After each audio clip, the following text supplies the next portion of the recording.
Hi and welcome back to part 3 of our Return to Cruising video series from Britannia. In this video I'd like to take you on a rather tongue-in-cheek tour around the ship. There are already so many ship tours on YouTube that there's little point in doing another one, so we thought we'd just do it our way. If you are enjoying our series of videos, please like and subscribe to the channel, it does help us. Coming in the future, we will have more videos about our forthcoming cruises on Regal Princess, Queen Mary 2, Iona, 2 tours on Aurora, and then finally one on Sky Princess. Hope you join us for them.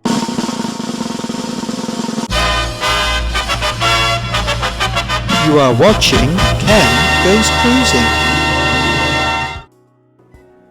So, welcome on board. I'd like to welcome you all back on Britannia for her first return cruise after the long break due to COVID. And here we are, a quick tour of our cabin. This is cabin E428, which is a midship standard balcony cabin. As you can see, as I come in the door, we have a nice full-length mirror on our left-hand side, and to the right we have our wardrobe area, which you can see we've already unpacked in.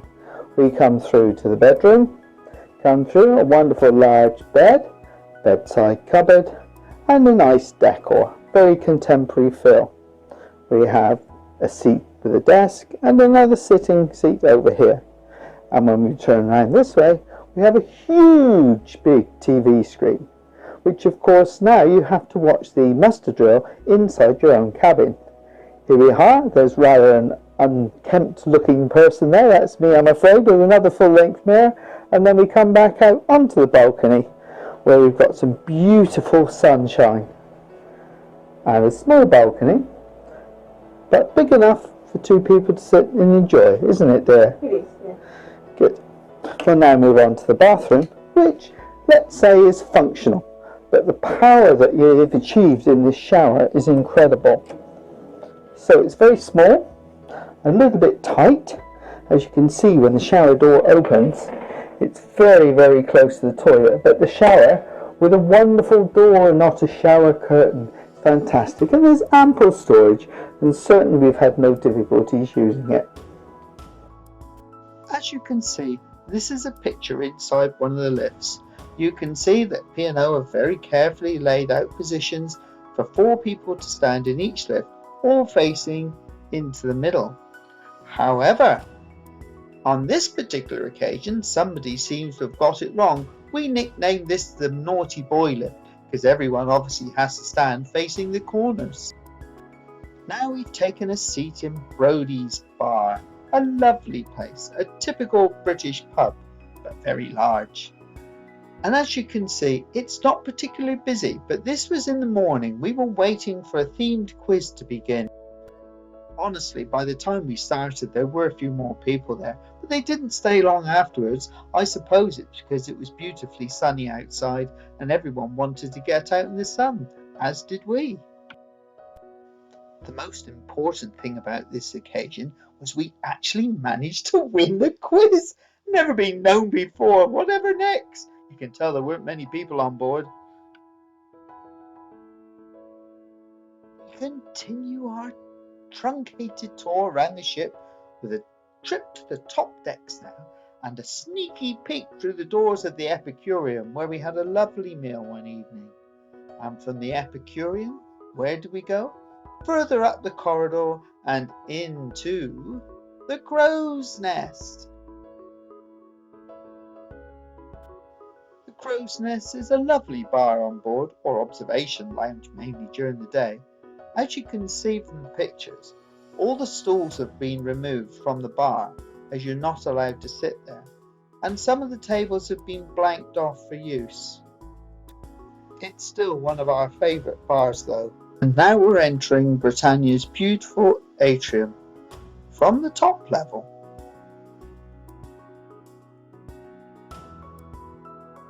Whoops! Oh dear, I'm sure I'll get used to this new camera at some stage. Never mind, you can still see it's a busy hub of activity during the day. Lots of things going on and people everywhere.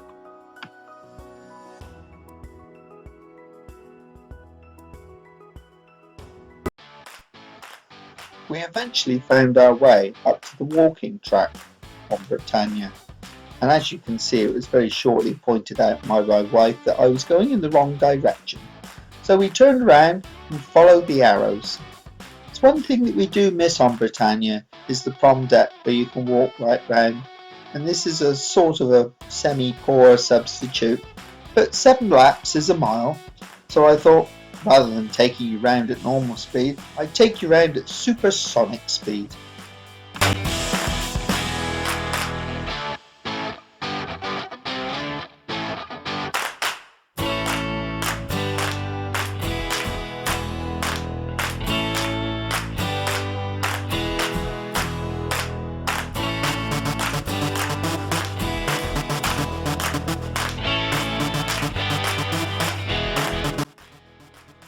We now arrive at the Arena Sports Court.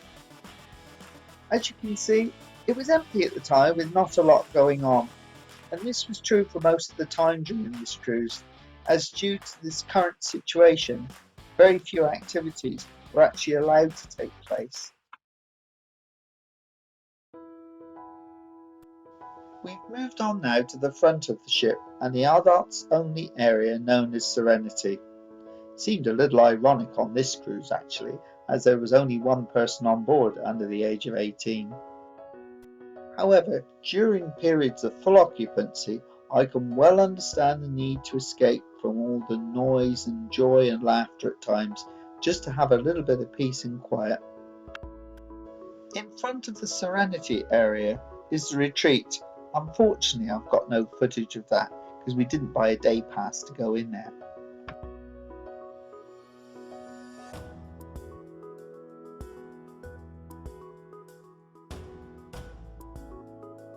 I will leave you now with a few iconic photographs of Britannia taken at night.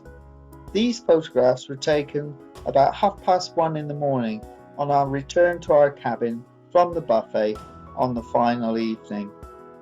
That would explain why there's nobody around. And now the iconic wake shot.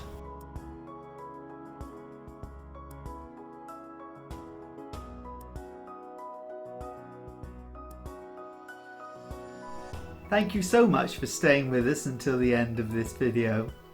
Our next video, the fourth and final part in this series, will be rather different. It's entitled Banter on the Balcony, and that's exactly what it is.